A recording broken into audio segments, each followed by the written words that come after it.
Tantangan penerapan bahasa Inggris sebagai mata pelajaran wajib bagi siswa SD dan juga sederajat mulai tahun 2027 bukan hanya pada persiapan perangkat ajar dan tenaga pengajar. Namun bagaimana menjamin bahwa nantinya semua murid ini bisa mendapatkan haknya dalam mengakses pendidikan bahasa Inggris secara bermutu atau berkualitas. Selengkapnya kami bahas bersama Anindito Aditomo, Kepala Badan Standar Kurikulum dan Asesmen Pendidikan, Kemendikbudristek. Selamat siang Pak Dino, apa kabar?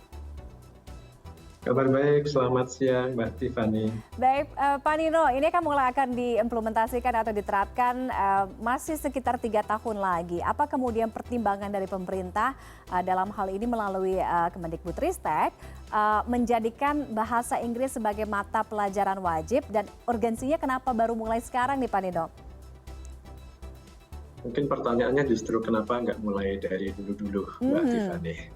Mungkin sudah agak terlambat kita ya. Jadi di negara-negara ASEAN saja itu hanya Indonesia yang belum menerapkan bahasa Inggris di tingkat SD. Jadi kita justru sudah terlambat dalam hal ini. Nah, kenapa bahasa Inggris ini pada akhirnya kita wajibkan sejak kelas 3 SD dan mulai tahun 2027, jadi tidak langsung tahun ini. Itu seperti saya sampaikan kepada CNN kemarin, kita melihat bahwa bahasa Inggris itu bukan sekedar kemampuan bahasa, tapi ini merupakan modal untuk belajar sepanjang hayat, lifelong learning. Sebagaimanapun ya secara historis sampai sekarang bahasa Inggris itu masih menjadi bahasa utama dalam pengembangan ilmu pengetahuan, bahasa utama yang digunakan oleh para ilmuwan yang menghasilkan ilmu pengetahuan, dan karena itu sebagian besar ilmu pengetahuan itu masih tersedia di dalam bahasa Inggris saja. Selain itu banyak sekali bahan belajar gratis yang hanya tersedia di dalam bahasa Inggris. Mungkin sudah pernah tahu bahwa MIT ya, universitas salah satu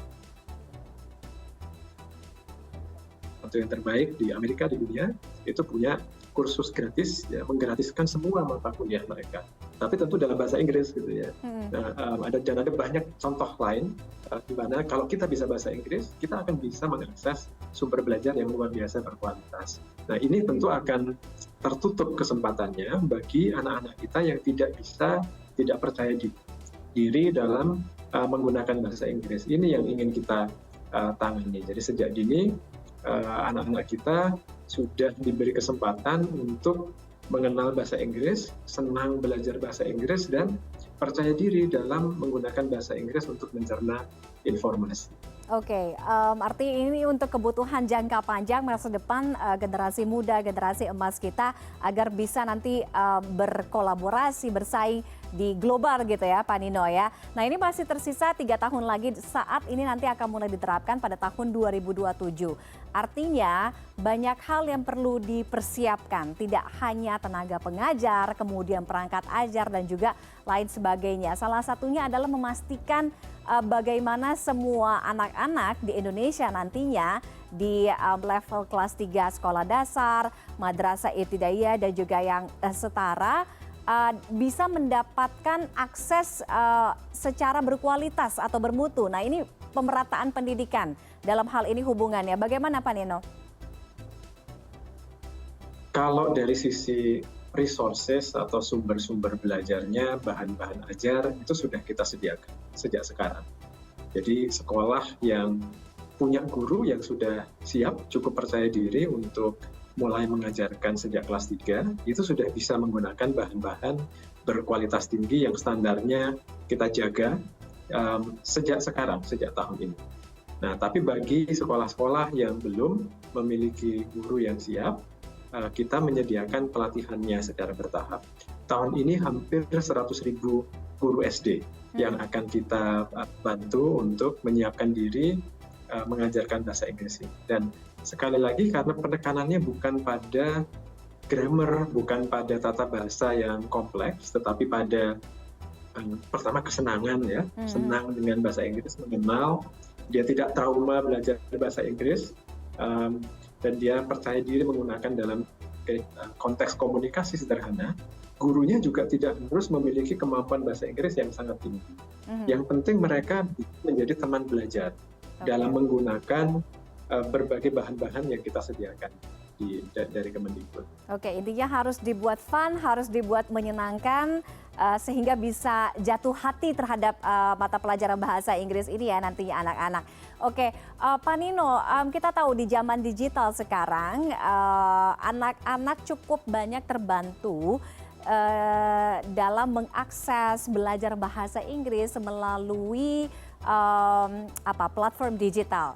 Ya, rata-rata seperti itu. Nah, kalau dari pengamatan dari kementerian sendiri, bagaimana sih kemudian literasi dan juga kemampuan anak-anak Indonesia saat ini dalam berbahasa Inggris? Apakah memang masih ada gap, masih ada jurang antara misalkan bukan hanya di kelompok usia, tapi di perkotaan, pedesaan masih terlihat itu? Iya, betul sekali.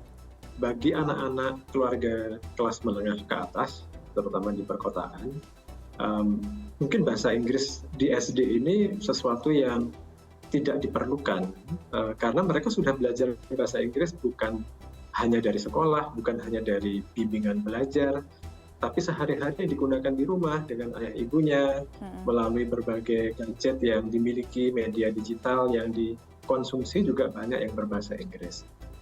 Jadi kalau tidak kita wajibkan, ini justru akan memperlebar jurang antara kemampuan bahasa Inggris keluarga menengah ke atas dengan yang lainnya.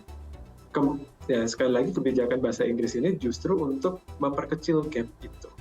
Dengan mewajibkannya, semua anak Indonesia dimanapun mereka berada, dimanapun mereka bersekolah nantinya akan punya paparan terhadap bahasa Inggris, akan punya kesempatan untuk mengakses informasi pembelajaran bahasa Inggris yang berkualitas. Oke, baik. Nah, di tengah banyak yang menyambut atau sambutan positif terhadap kebijakan ini, banyak juga mungkin pihak-pihak di luar sana yang agak sedikit kontra karena kekhawatiran di mana penguasaan bahasa Inggris, bahasa asing ini bisa menghambat pertumbuhan penguasaan bahasa ibu. Yang paling penting itu juga, Pak Nino. Tanggapannya seperti apa? Ya, saya rasa tidak perlu khawatir ya. Kebijakan belajar bahasa kedua, bahasa ketiga itu diterapkan oleh banyak sekali negara, termasuk tetangga-tetangga kita di ASEAN. Hampir semua negara Eropa itu punya kebijakan belajar bahasa kedua, bahkan ketiga sejak SD juga. Dan itu tidak mengganggu akuisisi atau penguasaan dari bahasa itu. Karena itu juga, dan ingat bahwa kita menerapkannya sejak kelas 3 nanti ya. Jadi ada cukup waktu sampai dengan kelas 2 bagi anak-anak untuk belajar menguasai literasi dalam bahasa Indonesia. Oke. Ingat di kurikulum Merdeka, literasi bahasa Indonesia itu menjadi fokus utama. Jadi jangan sampai ada anggapan bahwa kita lebih mementingkan bahasa Inggris dibandingkan bahasa Indonesia. Itu tidak benar. Literasi bahasa Indonesia itu menjadi fokus utama dari kurikulum Merdeka. Dibelajarkan bukan hanya di mapel bahasa Indonesia, tapi melalui semua mata pelajaran lain. Kita juga akan meluncurkan banyak buku-buku bacaan bermutu dalam bahasa Indonesia, juga akan memasukkan karya-karya sastra menjadi bahan pembelajaran di kurikulum Merdeka. Tidak lama lagi akan kita luncurkannya. Dan literasi bahasa Indonesia ini kita ukur sebagai indikator utama kualitas pendidikan kita di asesmen nasional. Ya, jadi jangan khawatir, insya Allah 2 tahun sampai dengan kelas 2 itu anak-anak sudah sangat siap untuk akuisisi bahasa Inggris. Baik, terima kasih penjelasannya Kepala Badan Standar Kurikulum dan Asesmen Pendidikan Kemendikbudristek, Bapak Anindito Aditomo. Pak Nino, terima kasih sudah bergabung bersama kami pada siang hari ini. Selamat siang, sehat selalu. Selamat siang, sehat selalu.